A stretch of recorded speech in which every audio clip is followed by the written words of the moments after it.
Hello everyone, in today's video I'll show you on how you can enable timeline in Fusion 360.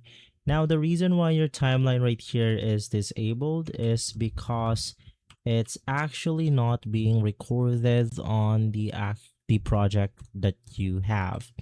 So the first thing that you want to do is to just head over to your project. So let's go ahead and do something like this one.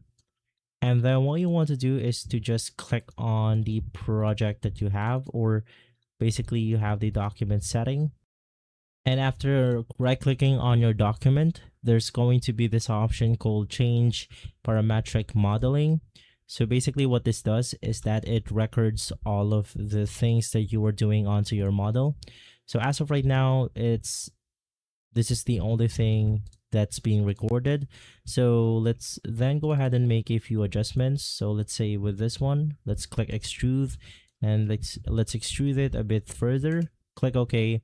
And as you can see now, our timeline is enabled and it's also being recorded.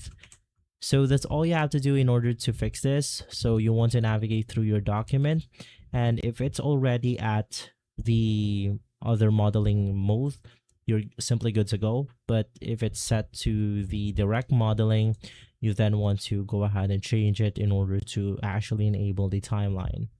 And so guys, if this video has been helpful, leave a like, subscribe, and follow us for more videos like this. Thanks for watching.